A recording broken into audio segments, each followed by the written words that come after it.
Pezza, this game sucks so bad, man. Like, who the fuck enjoys this game, mate? I was watching it last night, just in absolute pieces. Like, I'm seeing Bairstow up to the stumps. I'm seeing, the lights change. They get through the Mark Wood spell of 4 overs.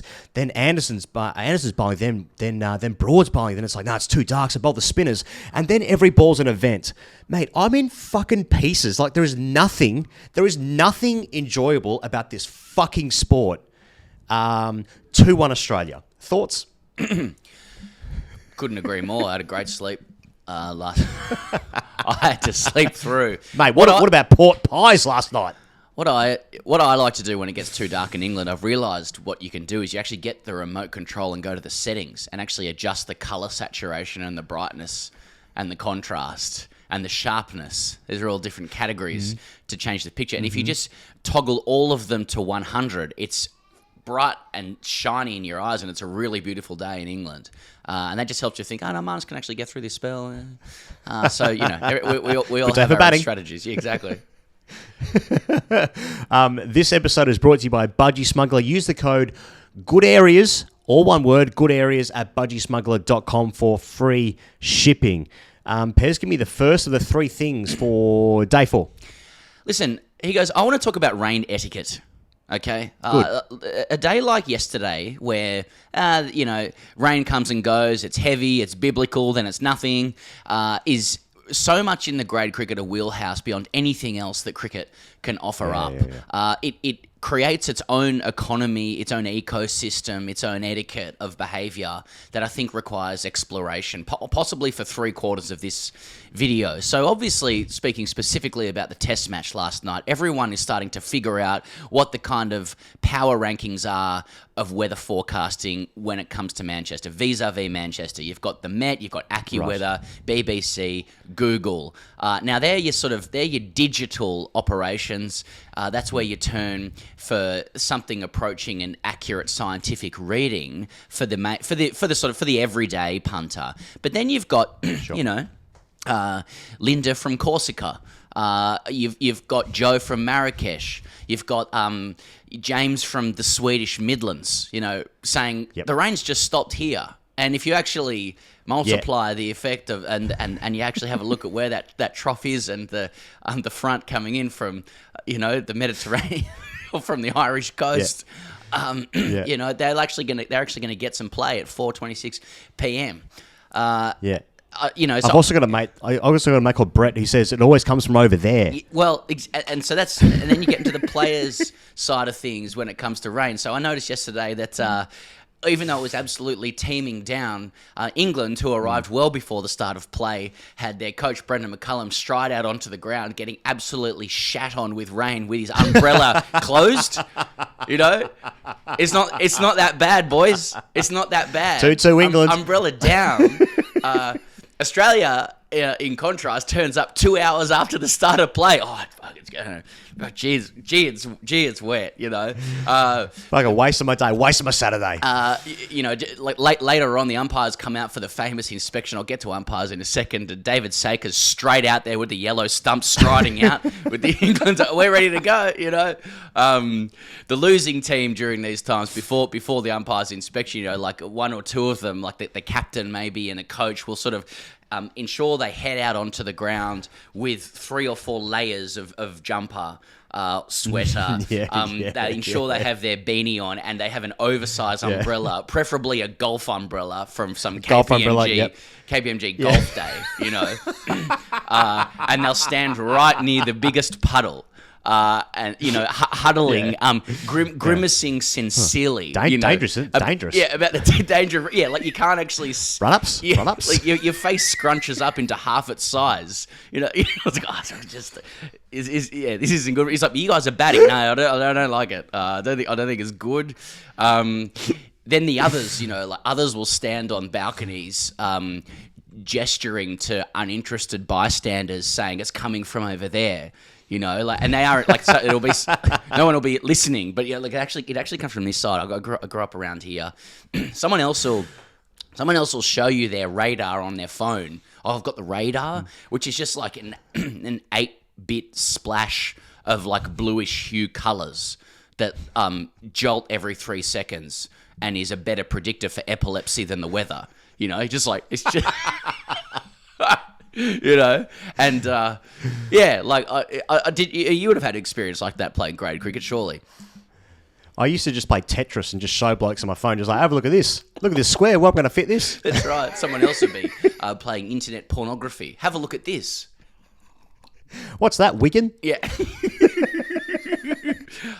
But this is really the Penguins' time to shine. Like, this is where they know... This is where the it's their fulcrum game. Of power sits entirely with them. Like, this is our time, boys. So, you know... I will decide when we play the game. Oh, yeah. Like, they stride around slowly and presidentially, you know? Like, they know all eyes are constantly upon them. Like, wherever they walk, and they'll do it with their hands behind their back like a policeman on the beat. You know what I mean? And I don't mean a sex beat. I just mean the streets.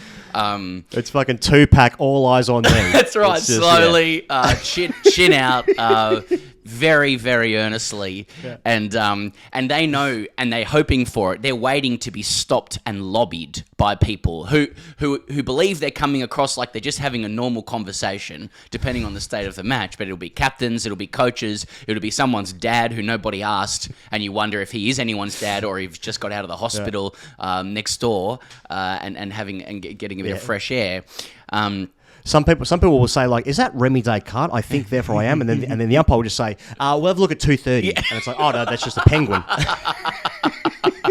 You know, the umpires hold ostentatious conferences pitch side while everybody watches, like in full view of the crowd. They already know what they're doing. They decided it about half an hour ago, but this is their time, and you know they'll it's their show. They'll side mouth to each other. What are you doing for dinner, Bill? You know, and someone else like, I hope my wife is watching on TV. We haven't spoken in 3 months. You know, and that's before you even get to light. You know, like well, last night, you know, more grimacing when it comes to light. I mean, last night we've got umpires wearing light-enhancing glasses, but at the same time saying it's too dark. I'm just thinking, if plastic can, if plastic can actually enhance the light, then perhaps if everybody wore speed dealers on the ground, Mark Wood could bowl.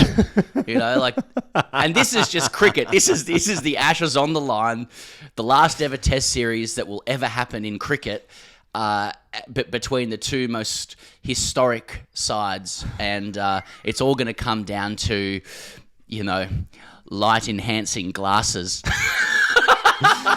There was a great moment where Nitin Menon is wearing his light-enhancing speed dealers, and then obviously he didn't turn his hearing aid on though, because Marnus fucking nicked one to Gully, and he didn't hear it, but he could see it. He could see it. It was bright as day. And then Joe Wilson at the other end, who's doing a light reading, is wearing the darkest sunglasses you've ever seen at fucking like midnight. Yeah, that's it's right. Like, yeah, well, what the fuck is this sport? They give them to people with a certain eyesight disposition, but. Yeah, there was one, just by the by, there was one LBW shout, I think, that, or was it caught behind that Joel Wilson turned down, but, and correctly, but like when they appealed to him, he looked shocked. He was like, like the guy, he just doesn't talk about clenching your ass. Anyway, I just wanted to set the scene of what yesterday was before we get into what actually happened. I think rain etiquette is important. There's going to be more of it tomorrow, more grimacing, more, you know, shoulder shrugging, more contorting your body into half the size because it's just too wet, you know. And I am very concerned about run-ups and player safety tomorrow. It's very important to remind ourselves about player safety.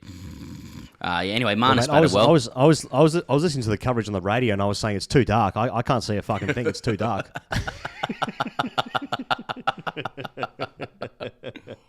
Mate, last night sucked so bad. It's like because everyone knew that rain was around, and like there was chat about it being washed out the entire day, which very rarely ever happens these days. Exactly, they always due get to on the quality of the grounds. Yeah, but they end up playing 30 overs, and then Australia essentially in that session score 1 for 101, and Marnus gets out 10 minutes before the tea break. And I was like, and I'm fucking livid because it wasn't fucking perfection in a game where Australia's been like third best behind Joe Wilson. They've been so poor in this game, but like, and they battled so hard yesterday in pretty easy circumstances, really. But it was like, not perfection. I'm not happy. How's Pat Cummins involved in this? I think Tim Payne should captain again. I was just like, mate, I was riding every ball, and you know how I feel about when I reveal to myself how much I care about this series and cricket generally. And I was like, I get upset. I'm like, I'm fucking ruining my night, man. You know, I just want to watch fucking Japan and Zambia in the Women's World Cup. Overs unders. I just want to fucking. I want to slap a multi on with my friends for Japan and Zambia and just ride the overs unders like a normal person. Mate, it's no good, mate. I'm watching the game with LJ, and she's like, she knows enough about cricket, but like the ball's like halfway down, it's like in the trajectory of the stumps, and then she starts going, and I'm like, fuck, don't. It was no good, mate. There's nothing good about it. Sociologists are going to have a field day when this planet turns to ruin and they somehow sort of come back. Like in the we look at like the Egyptians sort of worshipping the sun god Ra and like, that's a bit rare, and maybe that's what they were saying. But they'll look at us and be like, he had a choice between slapping on a multi with his mates at suckmydickgambling.com, Japan, Zambia, or following AccuWeather to see if the rain was coming in off the Irish coast of Manchester. What the fuck was wrong with these guys? They were cooked. Yeah, we should have known that humanity was on its way out. Should we say what the scores were in the game? I mean, okay, Australia batted for 30 overs. They made 100 odd runs. They're 60 behind now. Marnus made 100. Sean Marsh, his brother Mitchell, is on 30 not. Root gets the wicket of Marnus at the end, looking dangerous and bowling kind of all sorts weird shit. The ball was bloated. England tried to bowl some bouncers to get it changed before the umpire said that only spin can bowl. Normal day, normal stuff. And that's cricket. Mate, Marnus and Marsh, they batted really well. But I would say in fairly easy conditions. But I actually thought England were flat yesterday. I felt like, I know they weren't getting much assistance, but given that yesterday felt like a bit of a bonus, given that the perception was that not much cricket was going to be played. They're playing 30 overs, right, as we said before. And I just felt England were flat. There wasn't much. Any Bairstow was chatty, and that's good gear, but there was hardly an LBW shot or beat in the bat, which is fine because the conditions were just what they were. But I just thought England were low energy, given that they're trying to fucking stay in the series. Maybe that's harsh, but I just felt that way. Marnus was imperious, really, and then he went from 80 to 100 in about maybe 8 or 10 balls. He went bang bang down the ground off Root, used his feet really nicely, hit 2 sixes. Then he nicked an arm ball off Root, which nearly hit Zach Crawley in the head at first slip, went for 4. And then he was on 99. Then he played a back foot push to the offside of Moeen Ali, which fucking... Yeah, he left all three stumps. Oh, he showed all of them, yeah. And it's man, I saw him got bowled 4 times like that in the Border Gavaskar series. And then after that, he got out for 111, but after he got the 100, he was fucking loose. He was really loose. He stopped being solid. He stopped sort of playing for the draw as they had been all day. And he was like, well, now's my time to score runs. And they brought the deficit down from, 140 down to 61 or whatever it is now. But which is a positive, I suppose. But you could see it. You could see a wicket coming as soon as he passed 100. A wicket was almost coming every ball. It was bizarre. But it's his second 100 away from home for him. It's his 11th Test 100, and it's probably his most important 100 for Australia, maybe. Depends how the game turns out, I suppose, except for his 200 at the SCG against New Zealand, where 4 of their guys were injured. So, but it was good. It was a good innings. And I mean, shout to Mitch Marsh as well. He hasn't got a big number next to his name, but batting the whole day. The whole day he batted when they could play. Yeah, that's a good shout. Yeah, Marnus's innings will take on its significance retrospectively. Relative to what actually happens in the game. I think he made a comment to that effect after the day's play as well. Yeah, I'd like it's and now let's look forward. Root obviously gets the wicket. Yep. From what you saw, do you see the wicket as a bonus for England, given a lot of people were saying England and Australia were unlikely to get on at all yesterday? Do you think it's a net win for England, or do you think Australia inches itself towards the pettiest, funniest draw, which is what we all want. I think. I just sort of judging by the comments and Piers Morgan and that. Do you think Australia inches closer, or do you think it's just how much rain do Australia need tomorrow, basically? It's a great question, mate. I hadn't thought of it like that. It's actually probably just about even. I mean, 61 runs for Australia to make England bat again, which just kills 10 minutes in the game, really. That's basically all that means. I think that Australia had the better day yesterday, despite no one expecting them to play, and despite England taking the big wicket of Marnus. I thought there was a scenario yesterday, mate, where Australia were all out in 20 overs, given what had happened before. So 100%. for Australia to bat 30 overs and only lose one wicket is a surprise to me. So England take one wicket overnight, and they need 5 more.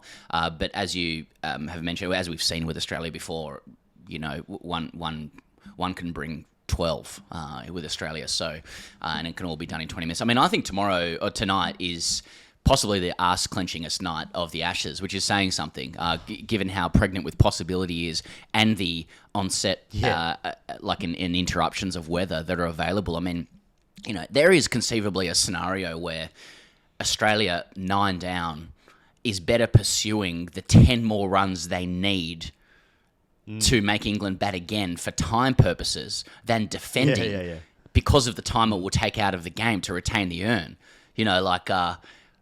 Like that scenario is available. Anthony Child wrote in, he goes, with another one. Said a bit of an ASKTGC. We've rejected it as the official one, but nevertheless. He says, he goes, thoughts on this scenario for tomorrow's play? Umps have taken a light reading now. What if we get 30 to 40 runs ahead and England get about 10 overs to chase it, but the umps say we can only bowl spin and we refuse to? Imagine the scenes. Match ends there and then. Like a Luke. All of a sudden, Cummins is pushing off the sight screen.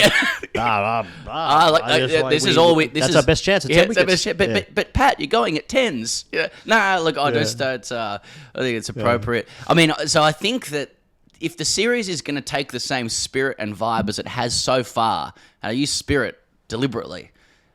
We could be up for some more of that gear, and some more posturing and some more contortions of the body and oversized umbrellas, and I'm here for it because I know rationally it's funny, but I will experience all of it excruciatingly. It's just going to be excruciating, whatever the case. What's for sure is I am not a subscriber to any notion of who deserves what. That's for sure. That. Yeah. Nobody deserves anything in cricket ever. I mean, ever since Bradman was bowled with that googly by Hollies. He deserved that. Well, he did deserve that if you actually sort of dig into some of his behaviour. But the Met says a wet morning with heavy and persistent rain continuing throughout much of the day, turning somewhat lighter and more showery during... I have... That. Yeah, well... Fuck that. When you played a North Shore Cricket Club, the dressing room also turns lighter and more showery during the afternoon as well, with some brief drier spells. We've all had that as well. It's been 6 months. Maximum temperature, 18 degrees. I heard other people say, there's a yellow warning. I mean, we used to have that in Australia in the 1800s, and it was those policies were changed, thankfully. Onto the ASKTGC, he goes. This is from Andrew McKinlay. Is it the same Andrew McKinlay from National 9 News? That's what I want to know. ASKTGC. If rain washes out this test and Australia get a draw, then do you see it as the gods above giving us some luck back after McGrath rolled his ankle in 2005?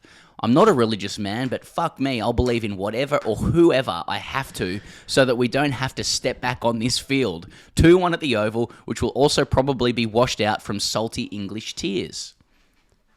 Pezza, I think it's very convenient that your Piers Morgans and, a lot of English cricket fans have conveniently forgotten that the 5th Test match in the last Ashes and Sydney, when it was 4-0, was washed out. for part of day one. So I think, it's all well and good for England to lose days play to not lose 5-0 in that series, but all of a sudden Australia can't have their own bit of luck with a bit of weather, I think that's very convenient.